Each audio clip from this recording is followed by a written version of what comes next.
जो हमारे बीच में होने जा रही है। शनि धाम सेवा संस्थान द्वारा आयोजित ये उत्सव महाशिवरात्रि के पर्व पर बहुत सुंदर उत्सव, सबका कल्याण करने के लिए, सबके जीवन का उद्धार करने के लिए ये परम पावन शिव महापुराण कथा आज आरंभ होती है। बोलिए गणेश जी महाराज की जय, शंकर भगवान की जय, बालाजी महाराज की जय, गंगा मैया की जय, शनिदेव जी महाराज की जय।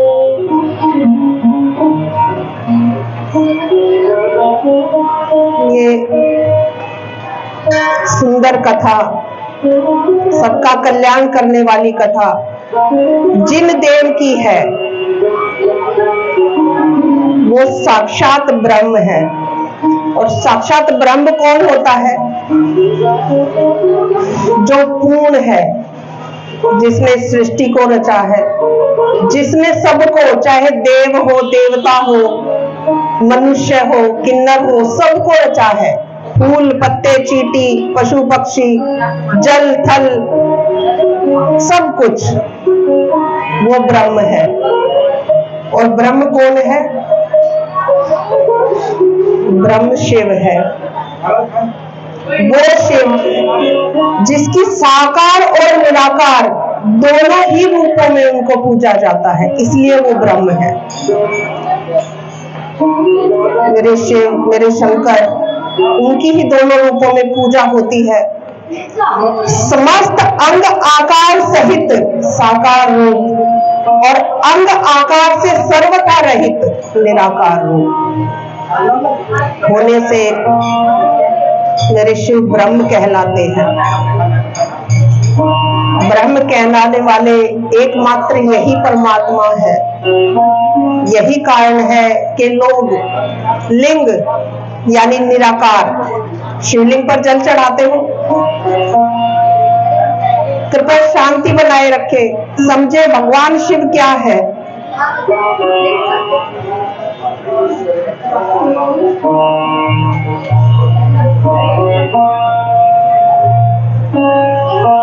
नमः शिवाय, नमः शिवाय।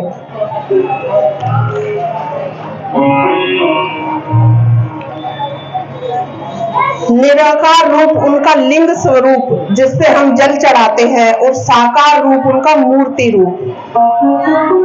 भगवान शिव को दोनों ही रूपों में पूजा जाता है। देखिए कुछ लोग हैं, मैंने भी सुना है,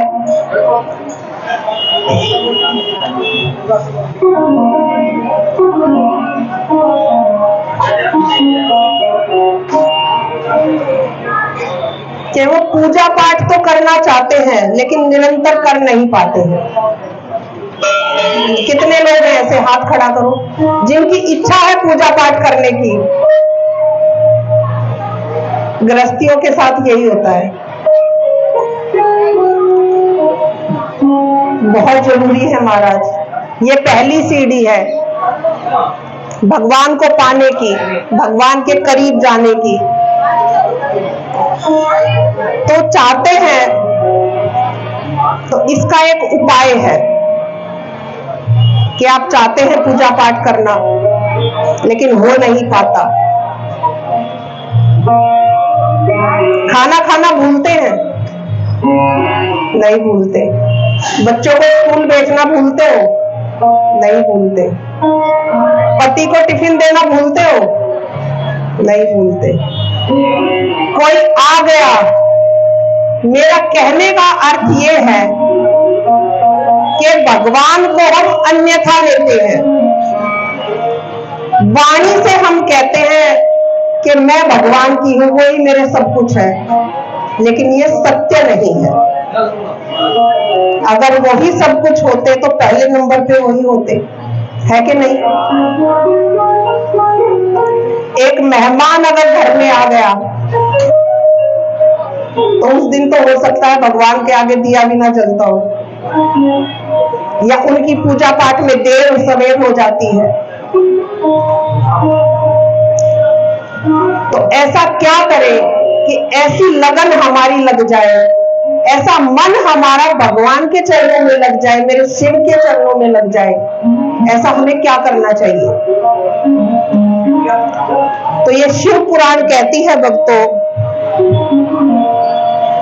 सबसे पहला साधन भक्ति पाने का श्रवण सुनना, जो अभी आप लोग कर रहे हो। इसलिए मैं कहती हूं बहुत ध्यानपूर्वक सुनिए। जीवन को बदलने वाली कथा 18 पुराणों में सिर्फ मात्र शिव महापुराण कथा है, क्योंकि ये उस देवता की कथा है जो हमारी तरह पृथ्वी पर ही वास करते हैं। और कोई देव वास करते हैं? ब्रह्मा जी ब्रह्मलोक में, विष्णु जी वैकुंठ में, पृथ्वी लोक में कौन निवास करता है? देव आदिदेव महादेव।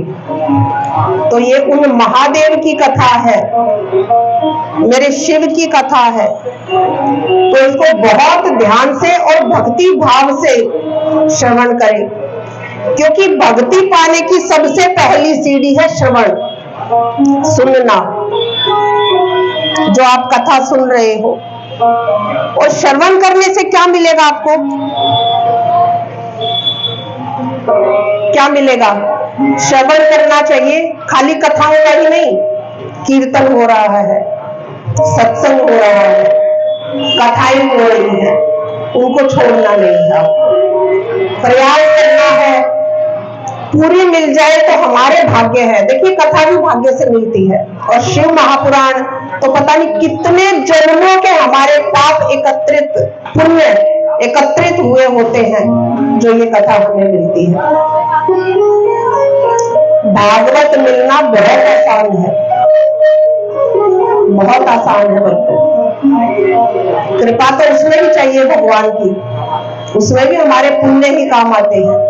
लेकिन शिव महापुराण, क्योंकि ये एक ऐसे देव है जिनको कोई लालच नहीं है, जो देखते वक्त ये देखते ही नहीं है कि ये मनुष्य है, देवता है, किन्नर है, पापी है, पुण्य आत्मा है, कुछ नहीं देखते, बस दे देते हैं। ये चाहिए ले जाओ, ये चाहिए ले जाओ। इसलिए बहुत ध्यान से सुने, श्रवण करें। और जब आप श्रवण करेंगे, कीर्तन सुनेंगे, सत्संग सुनेंगे, तो सुनने से भक्तों भाव जागृत होता है, प्रेम जागृत होता है। जब हम भगवान की कथाएं सुनते हैं, उनके बारे में जानते हैं, तभी तो प्रेम जागृत होगा। अगर किसी को मनुष्य में ही ले लो, भगवान की तो चलो जब तक आप मुझे जानते नहीं तो मैं कौन, और मैं आपको नहीं जानती। लेकिन मैं जब आपके बारे में जान जाऊंगी कि हाँ ये भक्त है, ये सातों दिन कथा में पधारा है, इसके मन में शिव की भक्ति है, तो आपके मन में शिव की भक्ति नहीं है, मेरे शिव ने आपको चुन लिया है। इसलिए मैं कहती शिव महापुराण सुनना कोई आसान बात नहीं है, सरल साधन नहीं है भक्तों। विश्वास करो इस बात का, ये पुराण स्वयं कहती है, भगवान शिव स्वयं कहते हैं। तो भक्तों, जब हम किसी को जानते हैं, भगवान की कथाएं सुनते हैं, तो उनके प्रति भाव जागृत होता है, प्रेम जागृत होता है। बहुत आसान है जब हम भगवान की गाथाएं सुनेंगे, भाव जागृत होना। और भाव से क्या होता है? जब हमारे अंदर भाव जागृत हो गया, प्रेम जागृत हो गया, तो भाव से क्या होता है? भाव से भजन बढ़ता है, हमारा और भजन सुनने को, और भगवान की पूजा करने को मन करेगा, और भगवान से बातें करने का मन करेगा, क्योंकि हमारा भाव किसकी प्रति है? शिव के प्रति है। कुछ भी छूट जाए, बस उसका भजन ना छूटे, कुछ भी छूट जाए, उसकी कथा ना छूटे। ऐसा भाव जब आपका जागृत हो जाएगा भक्तों, जब आपका भजन बढ़ जाएगा, तो मेरे शिव प्रसाद रूप में आपकी झोली में भक्ति को डाल देंगे। फिर वो भक्ति होगी जो आपको भगवान तक पहुंचा सकती है, वही सच्ची भक्ति होगी। बिना भाव के भक्ति का कोई अर्थ नहीं है।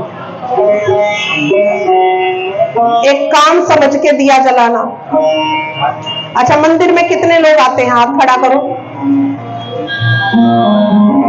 सबसे पहले हाथ खड़ा करो। बहुत लोग, बहुत सुंदर बात है।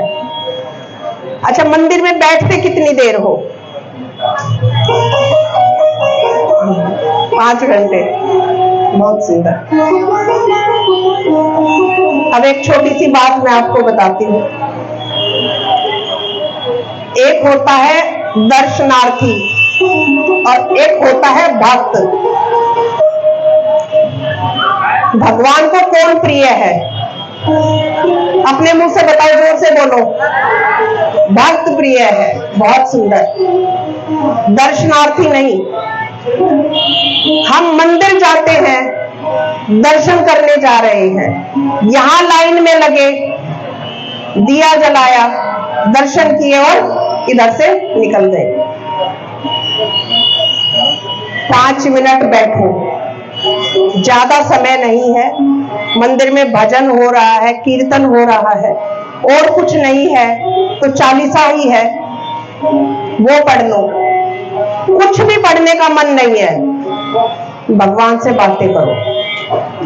अपने मन की बात किसी को मत कहो। अपनी दिनचर्या ही सुना के जाओ। भगवान कहेगा ये आ गई अपनी, फिर दुखड़ा रोएगी, ये कर दिया वो कर दिया, इससे अच्छा इसको दे के परे करूं। क्योंकि भगवान शिव एक ऐसे देव हैं जो हमेशा तप में विलीन रहते हैं। डिस्टर्बेंस पसंद नहीं है उनको, इसलिए वो बहुत जल्दी भक्ति दे देते हैं, बहुत जल्दी भक्ति देते हैं। एक छोटा सा उदाहरण जिसको आजकल सब जानते हैं, प्रेमानंद जी महाराज को जानते हैं सब। भगवान शिव के भक्ति की उन्होंने बचपन से, और अंत में क्या दिया उनको? राधा नाम, वृंदावन वास। क्योंकि शिव को लालच नहीं है। वो किसका गुणगान कर रहे हैं आज? एक ऐसे सच्चे संत हैं, कितने युवाओं की जिंदगी को सुधार रहे हैं। तो भक्तों, शिव भगवान को लालच नहीं है कि मेरी इतनी भीड़ बढ़े, इतनी भक्ति बढ़े। इसलिए मैं कहती हूं कि भजो शिव को बहुत आसानी से। अगर आपके अंदर भक्ति जाग गई, भाव जाग गया, तो झोली भरने से कोई रोक नहीं सकता है। इसलिए ये कथा 7 दिन की आपको अवश्य लेनी है, छोड़नी नहीं है एक दिन भी। अपने घर से चावल लेके आए थोड़े से, उसको अपने पल्ले पर बांध ले या हाथ में लेके बैठे कथा सुने। जो अपनी मनोकामना हो भगवान शिव के आगे कहे, कथा में समय पर आए, तो भगवान शिव का जब आप शुद्ध मन से आप श्रवण करोगे कथा को, एक लोटा जल जब शिव पर चढ़ाओगे, और ये तो इतना सुंदर समय है, महाशिवरात्रि का समय, महाशिवरात्रि आने वाली है।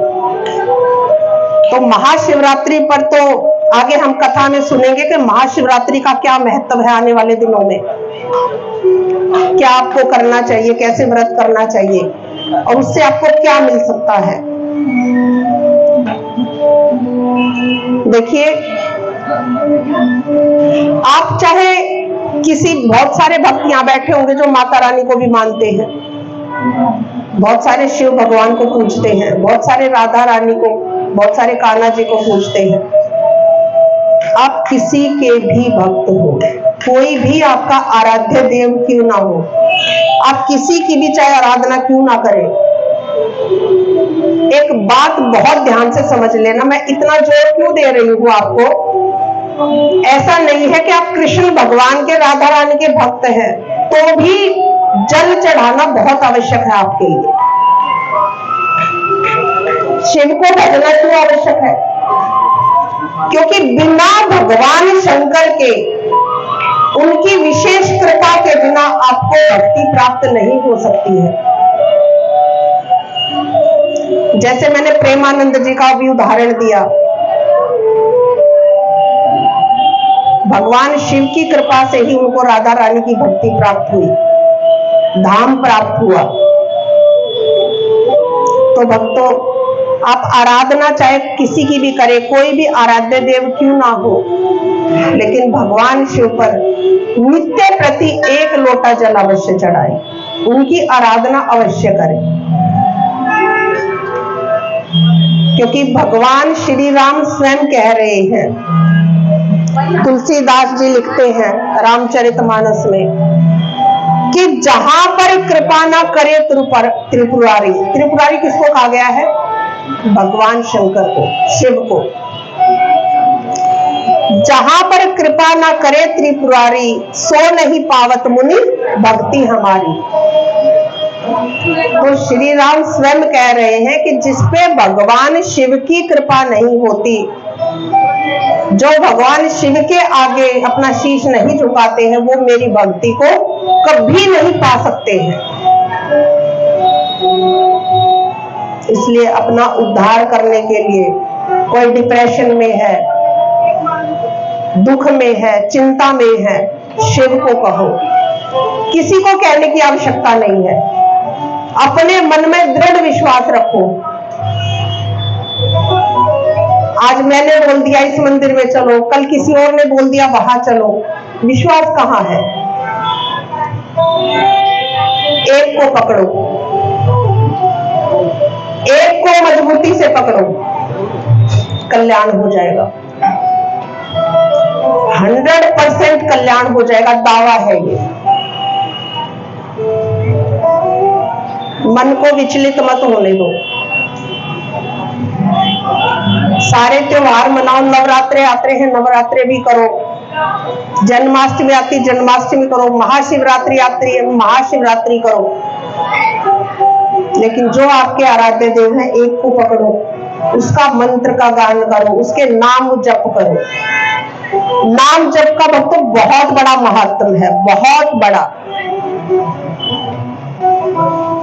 तो इसलिए कहती हूं, नाम जप करो, एक को पकड़ो।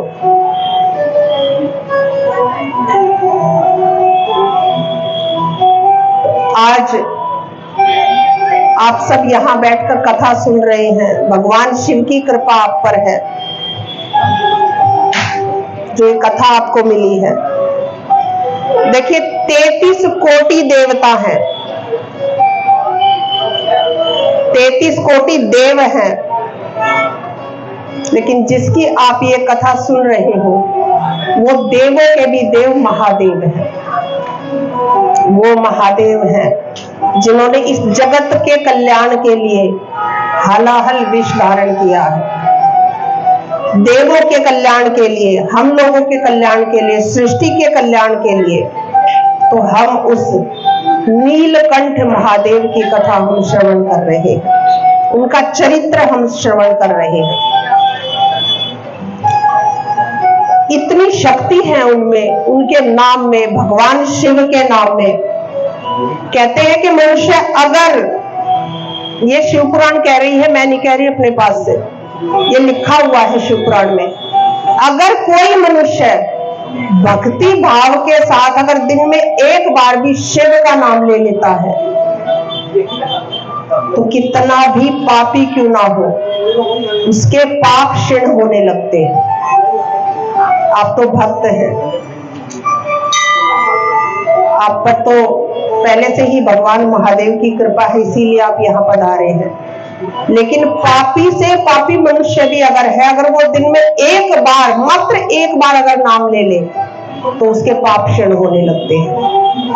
इतना नाम का महात्म, भगवान शिव के नाम का महात्म। तो इसलिए अपने मन को, अपने चित्त को एकाग्र करके आपको ये कथा सुननी है।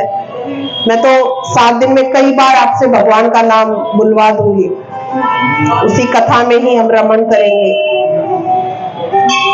और कथा सुन करके, कथा सुनने का फायदा जब है, ऐसा नहीं है कि यहां से कथा संपूर्ण हुई, विराम हुई और आप उठे और चले गए। घर वाले पूछेंगे क्या लेके आए? प्रसाद मिला है जी। क्या मिला है? भले कुछ बिस्किट है, केला है, फल है। नहीं, इसका अर्थ ये नहीं है क्या लेके आए।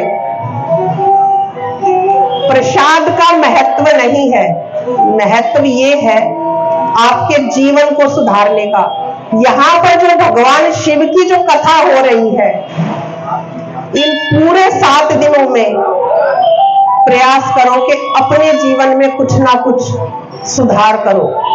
हमें पता है मेरे अंदर कहां कमी है, बोल के बताने की जरूरत नहीं है। स्वयं का उद्धार स्वयं करो, क्योंकि कहते हैं कि जब भगवान अंदर आते हैं, और भगवान कब अंदर आते हैं? जहां भगवान निवास करते हैं वहां पाप रह सकता है? नहीं रह सकता। इसलिए भगवान शिव को अपने मन मंदिर में बिठाओ, तो आपको कुछ और करने की आवश्यकता नहीं है।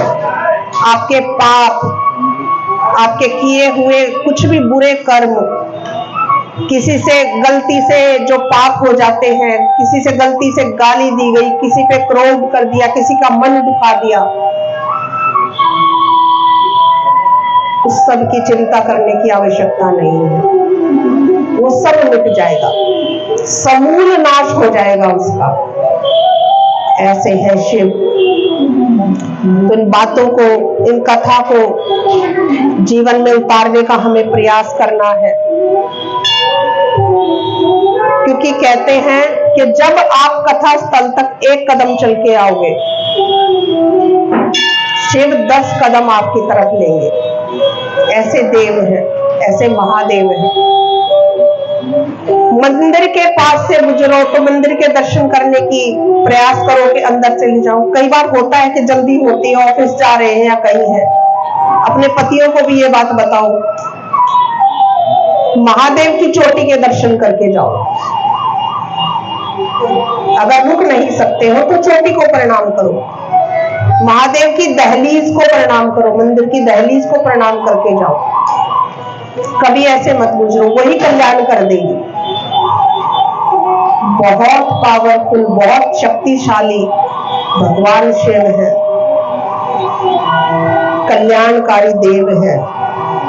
इसलिए भगवान शिव कहते हैं, भक्त कह रहा है भगवान को, हे भोलेनाथ, हे भगवान शंकर, मेरा हर कदम आपकी चाह में है। अगर आप भक्ति से ये बात बोल दोगे कि मेरा हर कदम तेरी चाह में है, तो भगवान शिव भी पीछे नहीं हटेंगे। वो भी कह देंगे तू फिक्र ना कर, तू मेरी निगाह में है।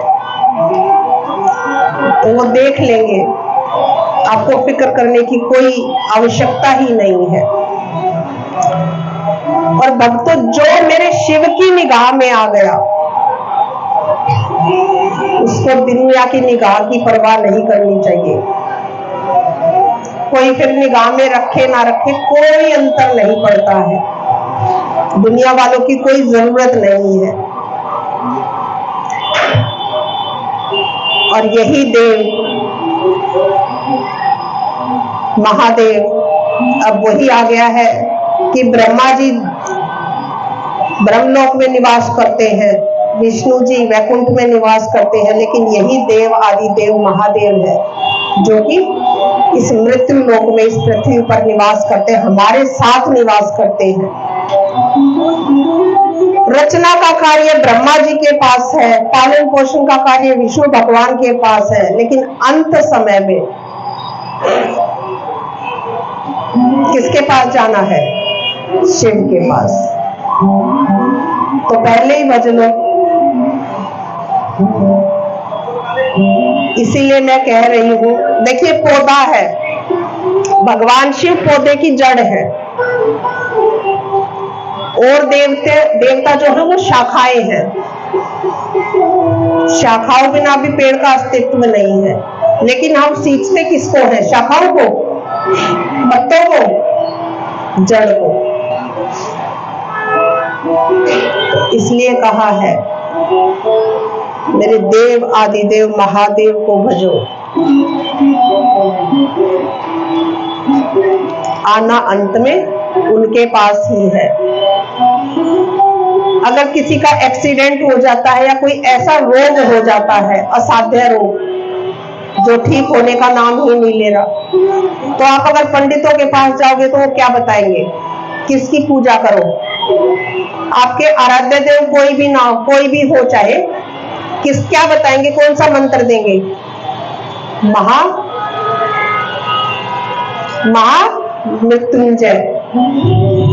महामृत्युंजय मंत्र के जप का कोई भी पंडित जी है वही कहेंगे।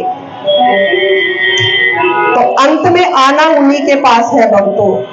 जो काल को काट सकता है वही महाकाल है, और वही देव आदिदेव महादेव है। कहते हैं अकाल मृत्यु वो मरे जो काम करे चांडाल का, और काल उसका क्या बिगाड़े जो भक्त हो महाकाल का।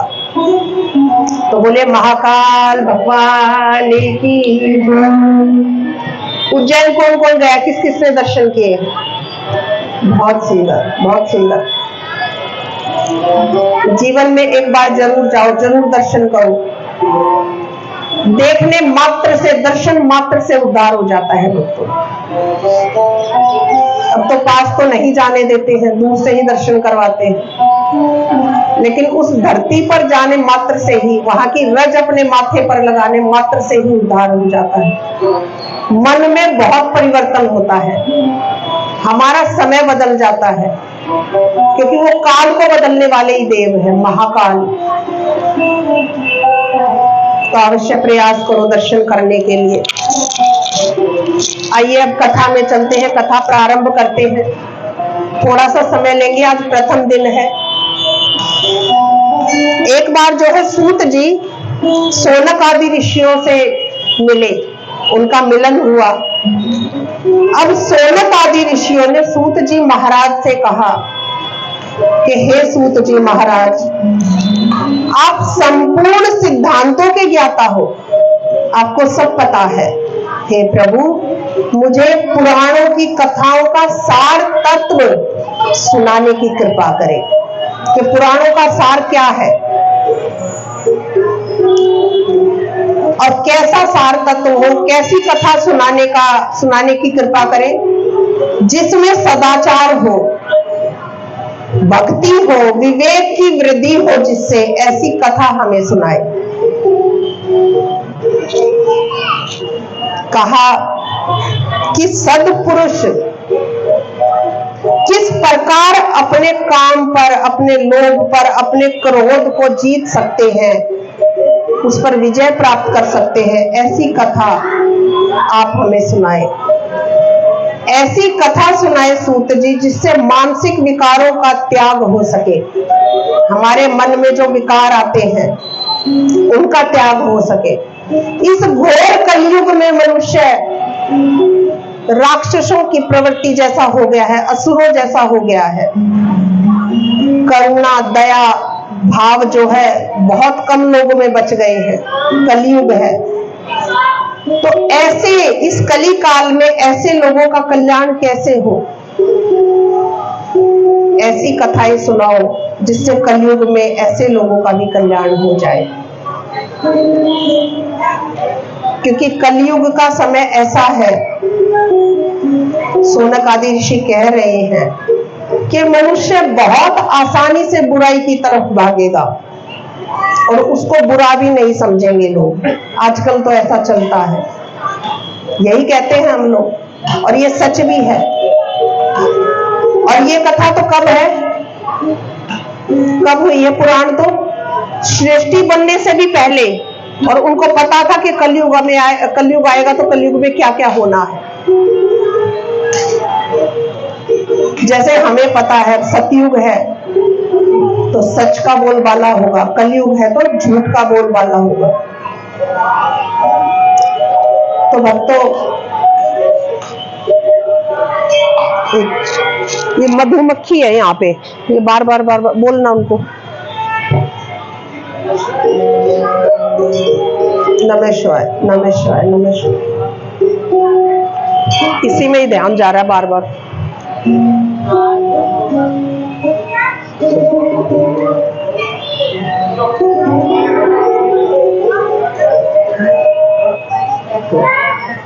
तो ऐसी कथा सुनाए कि इस कलयुग का प्रभाव जीव से कम हो जाए, जीव का पतन ना हो, तो ऐसी कथा सुनाए जिससे जीव मात्र का, मनुष्य मात्र का कल्याण हो और उसको मुक्ति प्राप्त हो।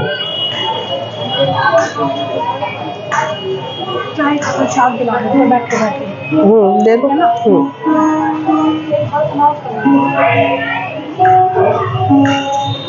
तो हे सूत जी महाराज, इस समय कोई ऐसा शास्त्र, ऐसी कथाएं, ऐसा शास्त्र साधन हमें बताए जो जन जन के लिए कल्याणकारी हो, मार्गदर्शक हो। ऐसा कोई सरल साधन बताएं, क्योंकि कलयुग है, बहुत पूजा पाठ तपस्या तो कोई करने से रहा। अब आप देखो, आसपास के एरिया में क्या कम लोग हैं? कई लाख लोग बसते होंगे, लेकिन कथा सुनने कितने पहुंचे? कितने लोगों को जानकारी होगी, लेकिन कथा सुनने कितने पहुंचे? तो ये कलयुग का प्रभाव है। तो इसलिए अपने आप को साधारण मत समझो, आपके पुण्य है ये जमा, जो ये कथा आपको मिली है। शिव की कृपा है जिससे हमें उनकी भक्ति करने का ये मौका, ये अवसर मिला है। अब ऐसी बात सुनकर जो है शौनक आदि ऋषियों की, सूत जी बड़े ही प्रसन्न हुए। क्यों? देखिए महाराज, एक तो होता है कि सिर्फ मेरा कल्याण हो, अपने बारे में सोचना, और एक जो है शौनक आदि ऋषि क्या कह रहे हैं कि जगत का कल्याण हो। तो जो संत होते हैं, जो महात्मा होते हैं, वो ऐसी चीजों में प्रसन्न हो जाते हैं कि वो सिर्फ अपना स्वार्थ नहीं साध रहे, ऐसा कुछ सुनाओ जिससे जगत का, पूरे मनुष्य मात्र का कल्याण हो जाए। और यही असलियत में परोपकार है। अपने स्वार्थ को छोड़कर दूसरों का कल्याण सोचना ही परोपकार है। यही है, वो क्या है?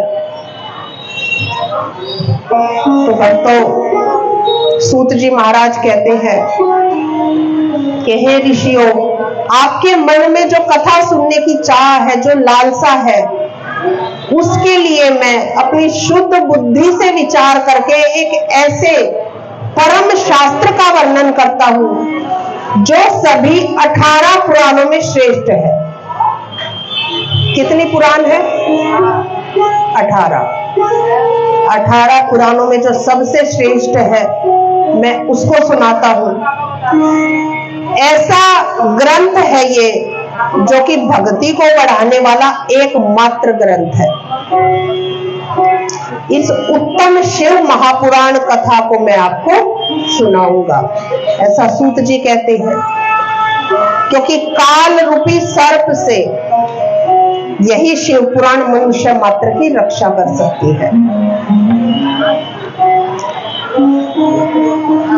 काल, कलिकाल अपना मुंह फाड़कर हमारी ओर दौड़ रहा है, वो हमें खा जाना चाहता है, और यही वो पावन कथा है जो सबको बचा सकती है। इस कलयुग का प्रभाव उन लोगों पर कम होगा जो शिव महापुराण की कथा को श्रवण करेंगे। हे मुनीश्वर, पूर्व काल में स्वयं भगवान शिव जी ने इसे कहा था। अब देखिए शिव महापुराण कहां से आई है?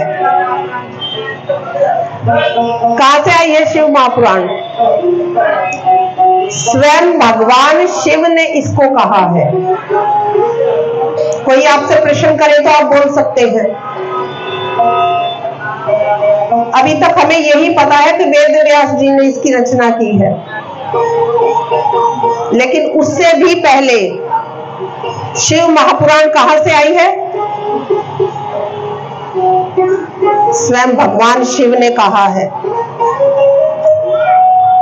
और क्यों? क्योंकि भगवान शिव ने जब इसको कहा था तो इसमें 1 लाख श्लोक थे इस महापुराण में, और जब संक्षिप्त रूप में वेद व्यास जी ने इसको लिखा, जिसका आज हम श्रवण कर रहे हैं, उसमें 24,000 श्लोक हैं। उस 1 लाख श्लोक वाली शिव महापुराण में 12 संहिताएं थी। वेद व्यास जी द्वारा जो संक्षेप में रचित जो महापुराण है, इसमें 7 संहिताएं हैं। विद्वेश्वर संहिता, रुद्र संहिता, शतरुद्र संहिता, कोटि रुद्र संहिता, उमा संहिता और कैलाश संहिता, और 7वीं है वायव्य संहिता। ये 7 संहिताएं हैं। इस प्रकार से जो इस दिव्य शिव महापुराण का पाठ करता है जो मनुष्य या इसको सुनता है, वो परम गति को पा करके शिव लोक में पहुंच जाता है, ऐसा ये शास्त्र कह रहा है भक्तों। इसलिए मैं कहती हूं कि हमारा कल्याण करने वाली ये शिव महापुराण है। देखिए, और श्रवण से क्या फायदा होता है, बहुत ध्यानपूर्वक सुनिएगा। अश्वमेध यज्ञ आजकल कोई करता है? नहीं। और 1-2 नहीं, सैकड़ों वाजपेयी यज्ञ, इनको अगर आप कर लोगे तो उनसे जितना फल मिलेगा वो फल आपको मात्र शिव महापुराण की कथा सुनने से मिल जाएगा भक्तों। तो कितने यज्ञों का फल आप यहाँ बैठे बैठे इस कथा को सुनने मात्र से प्राप्त कर लेंगे, परम गति को पाएंगे। और लिखा है इस पुराण में कि जो भक्ति पूर्वक प्रतिदिन 1 श्लोक या आधे श्लोक का भी पाठ कर लेता है, उसका भी कल्याण हो जाता है, वो नरक नहीं जाता है। प्रतिदिन 1 श्लोक या आधा श्लोक, सोचिए कितना महात्म है इस पुराण का, कितनी कल्याणकारी ये पुराण है, ये कथा है कि इतना आधा श्लोक बोलने मात्र से हमारा कल्याण हो जाएगा। इसी से अंदाजा लगा सकते हैं। आगे कहते हैं कि जो मनुष्य नित्य शिव महापुराण का पाठ करता है या उसको श्रवण करता है, वो पुण्य आत्मा हो जाता है। और इसमें जरा भी हमें संशय नहीं करना चाहिए भक्तों, क्योंकि ये सब पुराणों में लिखा गया है। कहते हैं कि जो इन बातों में संशय करता है वो पाप का भागी बनता है। तो पुराण, ये कथाएं हमारा कल्याण करने के लिए है, और जो मनुष्य इसको श्रवण करता है वो प्राणी मेरे शिव का, मेरे महेश्वर का अत्यंत प्रिय हो करके अपने अंतिम समय में उनके धाम को, उनके पद को प्राप्त करता है। मनुष्य के पूर्व के बड़े बड़े पुण्य होते हैं जो इस शिव महापुराण का श्रवण कर रहा है, इनको सुन रहा है। सभी को ये सौभाग्य नहीं मिलता। देखिए, एक महामारी आई अभी कुछ साल पहले, कोविड। हमारी उम्र से कितने छोटे छोटे भी चले गए, बड़े भी चले गए, हमारे हम उम्र भी गए हैं। तो हमारा भाग्य है हम बच गए, और बच गए तो आज ये कथा मिल रही है, आज हमारे भाग्य का निर्माण हो रहा है। इसलिए ये बड़ी कल्याणकारी पुराण है भक्तों, इसको कथा नहीं समझना है। ये जो पोथी है स्वयं भगवान शिव का स्वरूप है, इसलिए इसको प्रणाम अवश्य करें। आते हुए जाते हुए पोथी को प्रणाम करके जाएं। एक और मेरी प्रार्थना है, मैं प्रार्थना ही कर सकती हूँ कि मेरे पैर ना छुए। मेरी हाथ जोड़कर आप लोगों से प्रार्थना है, पोथी को प्रणाम करें, क्योंकि ये शिव महापुराण इस पृथ्वी पर इस कलयुग में स्वयं भगवान शिव की वांग्मयी मूर्ति है। तो इसको पुराण ना समझो। पूजा होती है पुराण से पहले, कथा से पहले, तो हम भगवान का, देवताओं का आह्वान करते हैं और वो यहाँ पर आकर के अब 7 दिनों के लिए इसमें विराजमान हो गए हैं। तो ये भगवान शिव स्वयं यहाँ पर बैठे हैं, उनको प्रणाम करें, अपना कल्याण करें। और आगे कहते हैं, राजसूय यज्ञ और सैकड़ों अग्निष्टोम यज्ञ करने से जो पुण्य मिलता है, वो पुण्य केवल शिव महापुराण की कथा सुनने मात्र से मिल जाता है। कोई यज्ञ बचा ही नहीं महाराज। जितने यज्ञ करने से बड़ी बड़ी सिद्धियां पहले ऋषि मुनि प्राप्त करते थे, ये कोई साधारण यज्ञ तो है नहीं जिनके नाम पुराण में लिखे गए हैं। उन सब का फल आप लोगों को मिल रहा है। और कहते हैं कि मात्र फल ही नहीं मिलता, आपके सारे पाप नष्ट होकर के आप रुद्र स्वरूप हो जाते हैं। रुद्र कौन है? स्वयं शिव। वो शिवांग बन जाते हैं, यानी कि शिव का ही एक अंग बन जाते हैं। और ये इस बात का प्रमाण है, क्योंकि देखिए जो संत होते हैं, जो ज्ञानी जन होते हैं, वो मुनिगण इस शिव महापुराण श्रवण करने वाले भक्तों की चरण धूलि को अपने माथे पर लगाते हैं, क्योंकि वो इसको तीर्थ समझते हैं। अगर आप भक्ति भाव से ये कथा सुनते हो तो साधारण लोगों को नहीं पता, लेकिन अगर कोई संत है, कोई ज्ञानी है, तो वो आपकी चरण रज को अपने माथे पे लगाएगा और उसका तीर्थ हो गया, समझो। इतना महात्म है शिव महापुराण का।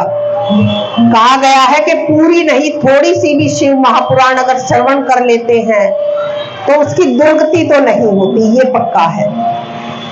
इसलिए इस कली काल में भगवान शिव की कथा, उनका संकीर्तन दोनों ही मनुष्य के लिए कल्प वृक्ष के समान फल देने वाला है। जैसे कल्प वृक्ष होता है, उसके नीचे हम बैठ के जो भी इच्छा करते हैं वो पूर्ण हो जाती है, ऐसे ही जैसे मैंने अभी आपको थोड़ी देर पहले बताया था, इस कथा में बैठ के आप जो भी मनोकामना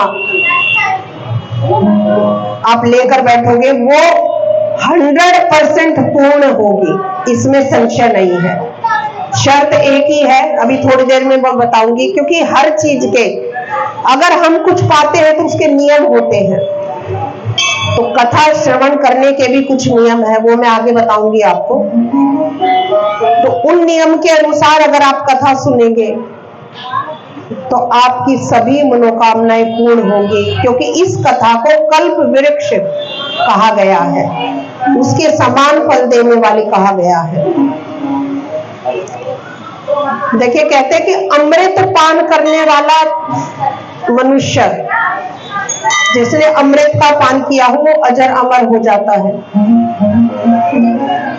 तो अमृत का पान करेंगे अगर कोई मनुष्य तो वो अजर अमर हो गया, लेकिन केवल वही मनुष्य अमर हुआ।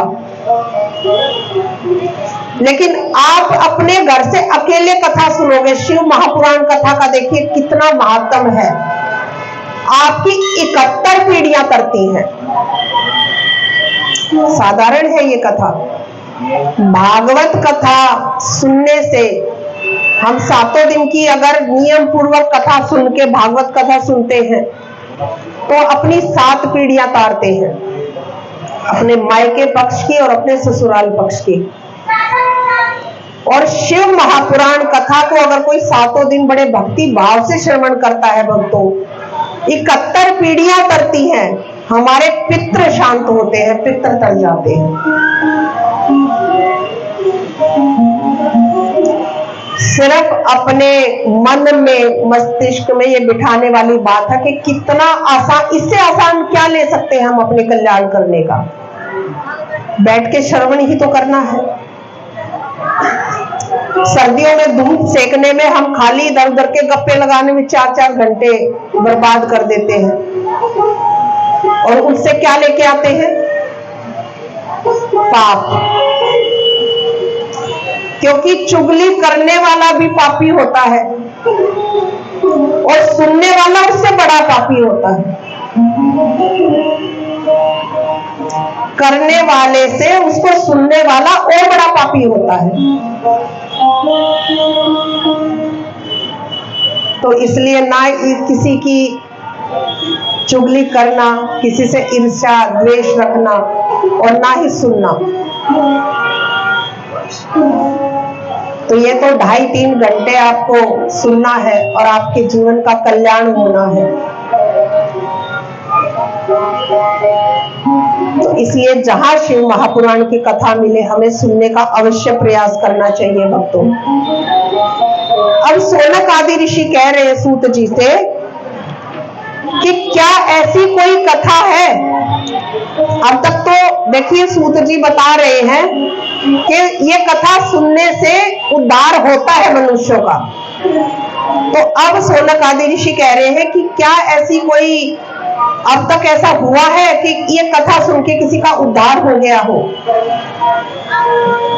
तो कोई ऐसी कोई कथा सुनाए, सुनाने का प्रयास करें। तो सूत जी कहते हैं, हे मुने, मैं एक ऐसी ही कथा आपको सुनाता हूं। देखिए 2 कथा है ऐसी शिव पुराण में दी गई है, वैसे तो कई सारी है। किस किस को जल्दी है आज जाने की?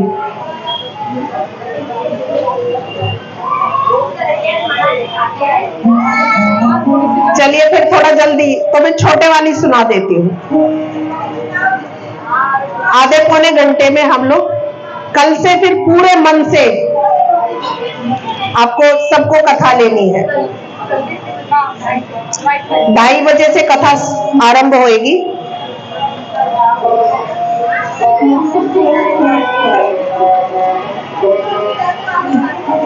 ध्यानपूर्वक सुनिएगा। किरात नगर में एक देवराज नाम का ब्राह्मण रहता था।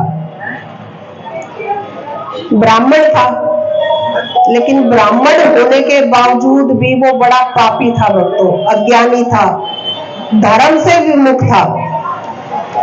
ना वो स्नान संध्या करता था, ना ही कोई धर्म के कार्य करता था, धार्मिक कर्म कांड करता था। दरिद्र था, रस बेचने का कार्य करता था, और जो उनको उस पर विश्वास करते थे उन लोगों को ठग लेता था।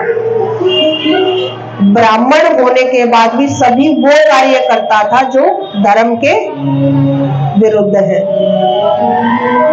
ऐसे वो कार्य करता था, इस प्रकार का वो मनुष्य था।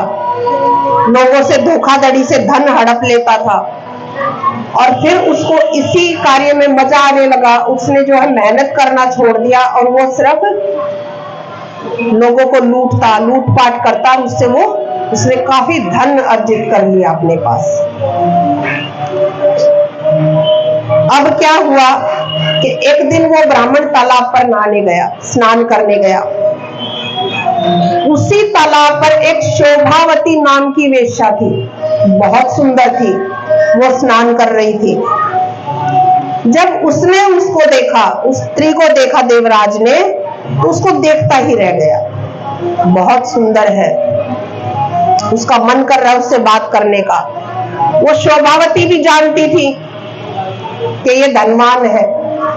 ऐसी स्त्रियों की नजर रहती है धनवान लोगों पर, उनको पता होता है।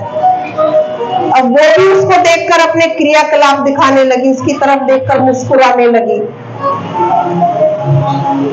और वो उसके पास गया और जा करके कहने लगा,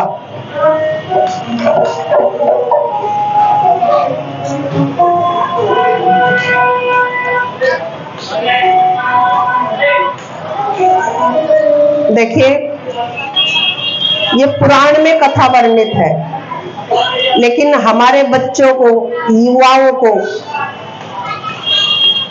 ये समझना चाहिए कि अगर जैसे आमने सामने की बात नहीं कर रही हूं मैं, उस वक्त तो मोबाइल फोन और ये सब नहीं होता था। अब इंस्टाग्राम है, फेसबुक है, स्नैपचैट है, बहुत सारी ऐसी चीजें हैं जिनमें हम किसी को जानते नहीं है, मात्र मीठी मीठी बातें दो वही करता है और हम उनके फ्रेंड बन जाते हैं। हमें नहीं पता अगले का चरित्र कैसा है।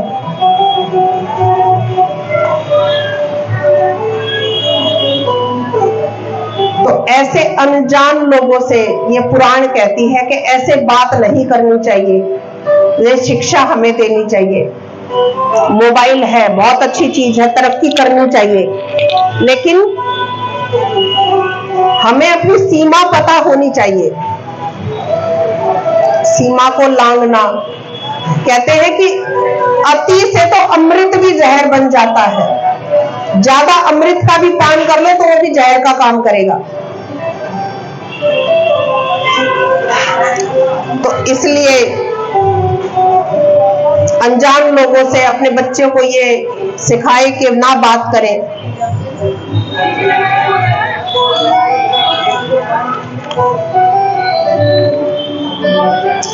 तो देवराज जो ब्राह्मण था वो उसके पास जाता है और वो कहता है कि तुम बहुत सुंदर हो,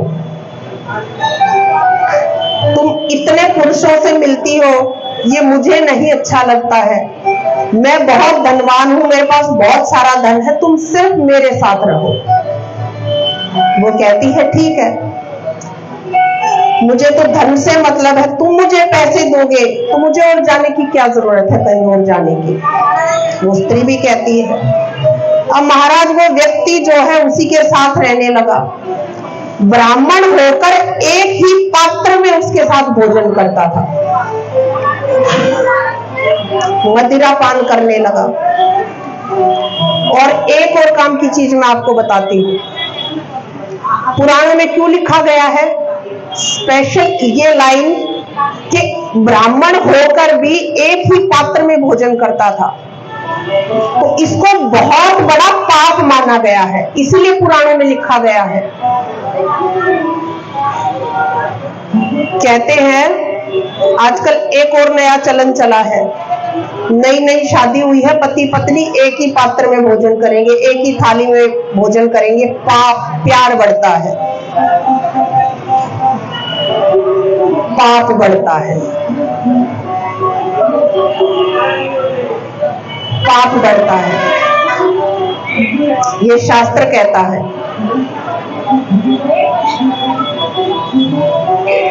पुण्य कब प्राप्त होता है? पति के भोजन करने के पश्चात पत्नी करे भोजन, उसी थाली में करे, बहुत अच्छी बात है, लेकिन शास्त्र यह भी कहता है कि जूठन अगर खाने का मन नहीं है तो बेशक मत खाओ, दूसरे पात्र में कर लो। पति पत्नी को, बहन भाई खा सकते हैं, पति पत्नी को कभी एक थाली में भोजन नहीं करना चाहिए। यह भागवत में भी साफ साफ लिखा है और इसमें शिव पुराण में भी लिखा है। कभी भोजन नहीं करना चाहिए। क्यों नहीं करना चाहिए? दरिद्रता आती है, गरीबी आती है। पति को शास्त्रों में परमेश्वर का दर्जा दिया गया है। आप माने ना माने वो बात दूसरी है, लेकिन हमारे मानने ना मानने से कुछ नहीं होता। पति को परमेश्वर का दर्जा दिया गया है और परमेश्वर के साथ आप भोजन नहीं कर सकते हो उसी पात्र में। तो ये ध्यान देने योग्य बात है। तो इसीलिए ये लाइन लिखी गई है कि ब्राह्मण होकर भी वो मदिरा पान करता था, उसके साथ एक ही पात्र में भोजन करता था और शादीशुदा था वो, ये और भी बड़ा पाप हो गया, पर स्त्री गमन कर रहा है। तो शादीशुदा होकर वो अपने चरित्र से पूर्ण रूप से गिर गया भक्तों। अब देखिए,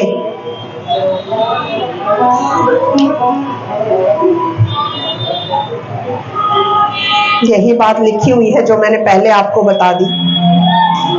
बोलिए हर हर महादेव, हर हर महादेव। अब तो वो उसी के साथ निवास करने लगा। अपने घर कम जाता था, कभी कभी जाता था। तो जब वो बहुत दिनों में एक बार जब अपने घर गया तो उसकी माता पिता ने, उसकी पत्नी ने उसको बहुत समझाया। उसके माता पिता ने कहा कि घर में पत्नी है, सुलक्षणा है, कितनी सुंदर है, तुम जो कर रहे हो वो ठीक नहीं है। पत्नी ने भी प्यार से समझाया, क्रोध भी किया, लेकिन वो नहीं माना, उस पर कोई असर नहीं हुआ। और वो धन लेने आया था घर से। जब उसको धन देने को उसके माता पिता ने मना कर दिया तो उस पापी ने रात्रि में अपने माता पिता और पत्नी तीनों को मार दिया, उनकी हत्या कर दी। देखिए, काम से हमेशा क्रोध जन्म लेता है। कोई कामी पुरुष है, अगर आप उस पर रोक लगाओगे तो क्रोध अवश्य करेगा। तो भक्तों, मार दिया उसने और सारा धन ले जा करके उस वेश्या को दे दिया और उसी के साथ मग्न रहने लगा। इसको कहते हैं विनाश काले विपरीत बुद्धि। जब व्यक्ति का मन भ्रष्ट हो जाता है तो उसकी वाणी भ्रष्ट हो जाती है, गाली गलौज करता है, बुद्धि में कुछ नहीं आता उसके, सब गलत गलत गलत गलत व्यवहार वो करता चला जाता है। अब जो ये देवराज था, इसकी माता जो है भगवान शिव पर हर रोज जल चढ़ाती थी भक्तों, और सिर्फ एक ही कामना को लेकर के वो मर गई कि मेरा पुत्र सही रास्ते पर चले, भगवान ऐसी कृपा करें कि उसकी दुर्गति ना हो। तो मां के कहते हैं कि अगर कोई बीमार है, ये भी क्या था, ये बुद्धि से बीमार था और वो कुछ नहीं कर सकता, चाहे शरीर से या बुद्धि से, तो उसकी मां और उसकी पत्नी उसके लिए संकल्प लेकर पूजा कर सकते हैं, वो भी लगता है भक्तों। आप यहां बैठे अगर संकल्प दिलवा के, अमेरिका में आपके बच्चे बैठे हैं या आपके माँ बाप है, उनके निमित्त अगर आप कथा करवाओगे, संकल्प दिलवा के उनके निमित्त कथा करवाओगे तो उन तक पहुंचेगी। तो ऐसे ही देवराज की माता भी उसका ही नाम लेके उसके कल्याण के लिए हर रोज भगवान शिव पर जल चढ़ाती थी भक्तों। और अब संयोग हुआ, उसी पूजा का फल, माता की पूजा का फल उसको मिला कि एक दिन वो काम से कहीं बाहर गया था देवराज, और रास्ते में बहुत बारिश होने लगी, छुपने की कोई जगह नहीं थी आसपास में, और इतनी बारिश में वो भीग के उसको बुखार आ गया। अब वो आसपास जगह ढूंढने लगा तो जगह कोई नहीं मिली, तो एक मंदिर था, एक देवालय था, एक शिवालय था, वो उसको दिखाई पड़ा। वो वहां गया कि बारिश बंद हो जाएगी तो मैं चला जाऊंगा यहां से। अब देव योग से उस शिवालय में शिव महापुराण की कथा चल रही थी और वो पापी ज्वर के कारण, बुखार के कारण चल नहीं पा रहा था, क्योंकि उसका मन नहीं था कथा सुनने का। वो वहीं पड़ गया और पड़े पड़े जबरदस्ती बस उसके कानों तक वो कथा जा रही है। वो गीला होके बुखार में तड़प रहा है, मंदिर में देवालय में पड़ा है और कथा जा रही है। कथा संपन्न हुई और उसने उठकर चलने का प्रयास किया और वो गिरा और उसके प्राण निकल गए। देवालय में उसकी मृत्यु हुई, कथा सुनते सुनते उसकी मृत्यु हुई। यमराज के दूत आए, उसको फांसों में बांध करके यमपुरी लेकर गए, लेकिन जैसे ही उसको यमपुरी में लेकर गए, वहां पर भगवान शिव के पार्षद आ पहुंचे। उनके गोरे गोरे अंग थे, कैसे होते हैं शिव के पार्षद, भगवान शिव के जैसे ही, कर्पूर गौरम करुणावतारम। भगवान शिव का रंग बहुत ही गोरे हैं, वो श्वेत है, कपूर गौरम, कपूर के समान गोरे हैं भगवान शिव, सबसे सुंदर देव है। वो तो वेश ऐसा बना के रहते हैं, सबसे सुंदर, क्योंकि उन्हीं के लिए कहा गया है सत्यम शिवम सुंदरम। सत्य का दूसरा नाम शिव है। सत्यम शिवम सुंदरम, सत्य मेरे शिव बहुत ही सुंदर है, बहुत सुंदर। तो उनके हाथों में त्रिशूल था, गोरे गोरे उनके अंग थे और उनके सभी अंगों पर भस्म लिपटी हुई थी। रुद्राक्ष उन्होंने धारण कर रखा था। अब वो आकर के उन यमदूतों की पिटाई करने लगे। इसको कहते हैं दूसरे के घर में घुस करके मारना। भगवान शिव के गण हैं तो कुछ तो करेंगे। यमदूतों ने जब उसको नहीं छोड़ा कि ये तो बहुत पापी है, तो वो उनकी पिटाई करने लगे कि नहीं, भगवान शिव का आदेश हुआ है, इसको तो शिवलोक में लेकर के जाना है। अब जो है यमराज जी आए। यमराज जी शिव गणों को देख करके बहुत प्रसन्न हुए। उन्होंने उनकी पूजा की, अर्चना की, उनको शांत किया। अब वो शिव दूत देवराज को लेकर के शिव के धाम कैलाश पर चले गए भक्तों। अब बताओ, देवराज जितना पापी और शिव धाम को चला गया, तो कितनी पावन पवित्र है ये कथा, या लगाओ कि कितनी ताकत है इस कथा में। कितने शिव पुराण कहती है कि हम अपने जीवन में उतने पाप कर ही नहीं सकते हैं, कर ही नहीं सकते। ये तो एक तरह से चैलेंज करने वाली बात हो गई। मैं नहीं कह रही, पुराण कह रही है।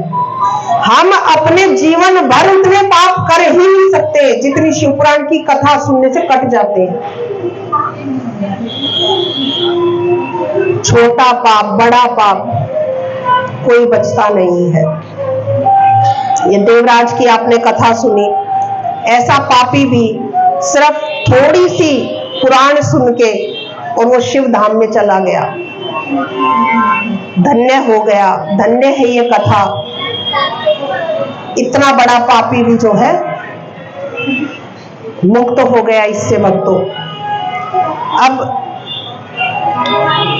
देखिए, कल हम सुनेंगे, कल ठीक 2:30 बजे कथा जो है आरंभ हो जाएगी, ठीक 2:30 बजे, क्योंकि पहले भी कथा हुई है तो हमारा रिकॉर्ड आपको पता ही होगा। जो पुराने भक्त होंगे, समय पर कथा शुरू होती है, तो आप समय पर पधारे। कल आप सुनेंगे कि शिवलिंग की उत्पत्ति कैसे हुई। जिसको हम पूजते हैं उसके बारे में जानना बहुत जरूरी होता है कि वो है क्या। तो उनकी उत्पत्ति, उनके साकार और निराकार रूप, शिवरात्रि का व्रत का क्या महत्व है, ये हम कल सुनेंगे। और शिव का नाम क्यों जपना चाहिए, उनके नाम की महिमा सुनेंगे भक्तों। और एक बहुत अच्छी बात जो रोजमर्रा आपके सामने आती होगी, शिव प्रसाद को खाना चाहिए या नहीं खाना चाहिए। बहुत पंडित आपको कहते होंगे भोले बाबा पर चढ़ा, शिवलिंग पर चढ़ा, इसको मत खाओ। ये कल इस कथा में आएगा। बहुत महत्वपूर्ण कल की कथा है। और पार्थिव शिवलिंग बनाने का महत्व, कि पार्थिव शिवलिंग कैसे बनाए और क्या है इसका महत्व, क्यों हमें पार्थिव शिवलिंग बनाना चाहिए इस कलयुग में। तो ये कथा जो है कल आएगी। कुछ नियम है, 2 मिनट और आपके लूंगी, बहुत ध्यानपूर्वक सुनिएगा। जो लोग 7 दिन की कथा सुने, मैंने बोला है चावल लेके बैठेंगे तो बहुत ही, हमारे घर में भी करवा चौथ की कथा सुनाने पंडिताइन आती थी तो हाथ में चावल लेके आगे जल का पात्र, जल के पात्र तो आपके रखे हैं यहाँ लेके बैठे, अपनी मनोकामना बोले, भगवान शिव से प्रार्थना करें, अवश्य आपकी मनोकामना पूर्ण करेंगे भक्तों। कथा सुनने के नियम है, 7 दिन ब्रह्मचर्य का पालन करें, झूठ ना बोले, कुछ झूठ बोलना पड़े तो चुप ही लगा जाए, सच बोलने का प्रयास करें, हो सके तो पृथ्वी पर शयन करें। हमारे पंडित जी ने भी बताया था, मैं भी कह रही थी, जब पहली शिवपुराण जब भागवत हुई थी तो बोले लकड़ी के पे सो सकते हो, तो इतनी छूट उन्होंने दी तो हमने तो मान ली झट से। शाकाहारी भोजन करें, ये बहुत ही महत्वपूर्ण चीज है। मदिरा पान ना करें, शाकाहारी भोजन करें, किसी का दुख ना, दिल ना दुखाए, किसी को दुख ना दे। इतना मात्र करके बड़े भक्ति भाव से जब आप ये कथा श्रवण करेंगे भक्तों, तो मेरे भोलेनाथ, मेरे शंकर जरूर आपका कल्याण करेंगे, इसमें कोई संशय नहीं है। ये 100% ये पुराण कह रही है, मैं नहीं कह रही, इसमें कोई संशय नहीं है। तो अब आरती करेंगे थोड़ी सी, और थोड़ा सा भजन सुना दो एक भोले बाबा का। हाँ हाँ।